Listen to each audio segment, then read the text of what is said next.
Let's watch some film with Pete Bercich, analyst for the Vikings Radio Network. Short week, formidable foe, road game.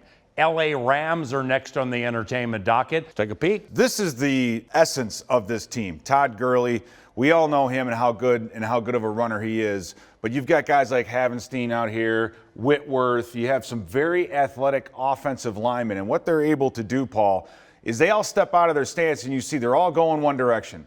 It's called elephant blocking. You got them all across the front, and they want this defense to start running this way. They want all the bodies heading this way, and then all they need to do is occupy the backside defensive end, and you're going to get a gap like this. And former Viking John Sullivan. Exactly right. And really, they're not blowing people out. They're not pushing guys and burying guys and pushing them back. They're just running them from side to side, and all it takes is for one guy to make a mistake like that on the outside, and Gurley, with his unique ability to plant, his great vision, he's able to get to the next level. Sticking with the running game, Malcolm Brown, all right, another running back, but you watch it on the outside, the left tackle, Whitworth. You see the red line. He's literally turning and running, and he has the speed and the athleticism to get outside. You get a nice block here by Cooks on the safety, and you have something. So up to the second level, they're losing contain. The Cardinals are just not getting enough bodies out there. Again, the tight end, wide receivers, getting good blocks on the defensive linemen. And then this is what I like to see right here is the running back has the ability right here. Brown, he could easily run out of bounds right there, but he decides to cut back. And that's not even Gurley started. Isn't a new thing in the NFL, not new, but you're seeing it more frequently. This is Cooper Kupp. He's setting the edge. Teams are using wide receivers to set the edge. Absolutely right, and especially on teams that like to run the ball outside. They're taking these wide receivers and they're lining them up so they have angles on the blockers, and that's the key right here. And then if they can pull this tackle and not lose this battle, this is a wide receiver blocking a defensive end. Right. If they can win this battle, now they've got a big body on a corner on the outside. So, yes, teams are doing that. You see receivers sealing back on the backside of plays quite a bit. The Rams, in this case, are using it on the front side. To take care of the Cardinals defense. But again, that little cutback at the end, that adds another 5-6 yards to the play. I mean, those are the impressive parts of this offense. When you're playing well, when guys are together, they want to win. That's what they do. So the rest of these are passes, and you're going to see again, Paul, like you had mentioned before, you see these receivers inside. These guys have to be aware of where they're going to go because of their ability to crack down and run the ball outside that way.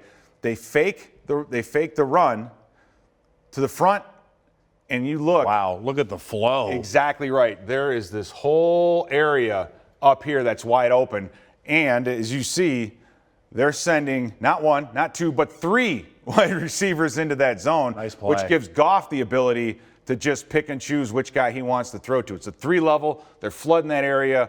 All the underneath coverage bit on the play fake. There was nothing on the backside to make Goff pull it up. He was free to bootleg. Then the yak. And then not to mention a sound scheme, a great running game.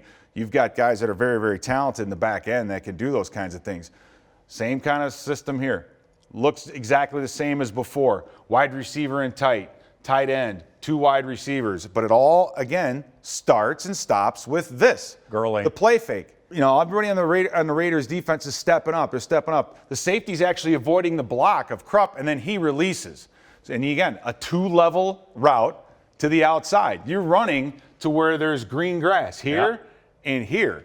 So Goff able to pull it down and get it out to the outside. So that's what they do so well, and those are the problems that they're going to give a defense. And again, we're seeing this all start with the run game.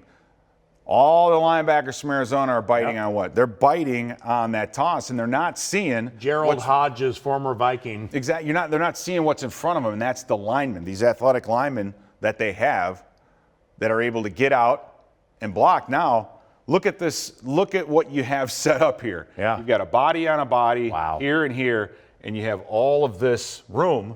And him here. Exactly, the deep middle safety. So you have all that room for Cooks to make a move, get a little wiggle, and get some extra yardage. How do you combat this? The main thing is a defensive lineman and believing what you see. These two guys, if you look at the 2 defensive linemen, both of these guys are really let free. So that, on a toss play, that doesn't really happen. But they have to see that and redirect and provide some kind of pursuit. this backside safety who's in the box has to be able to see these backside linemen are not, it's not a true run play. What we used to call it, you had to smell a rat. There's a reason why those guys are releasing and not going, downfield, because they want to be cutting off the front side if it was indeed a run. Great blocking. So they really make you read your keys, and they do it so quickly and so well that it puts the defenses on their heels. So defensively, here they are. Sue, Aaron Donald, just very, very physical up front. And Donald and Sue playing games. Exactly right. This is exactly what they can do. And in this case, Ndamukong Suh, he is the penetrator. He's trying to get up, and then all you're doing is letting Aaron Donald go around, be athletic, do what you do well, and the offensive linemen are trying to pass him off. Now, Ndamukong Suh is a wily veteran, and one of the things you see right there is the hand on the chest of the guard. Well done. He's sacrificing himself, pulling that offensive lineman in, which is a penalty. That is defensive holding, absolutely. But he's doing that to get his guy free, and you get pressure also from the outside. Oh, they're hitting Sam. Exactly right.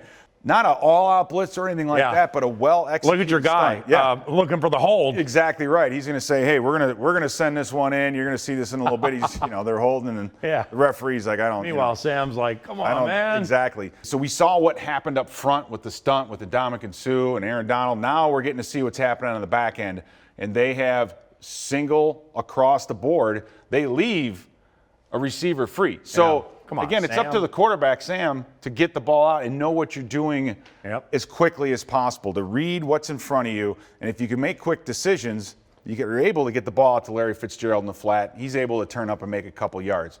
They hold their blitzes, they disguise very well, and they're counting on the quarterback to not be able, or they want him to see the rush and not see what's happening behind him. And these are a couple examples of them doing that.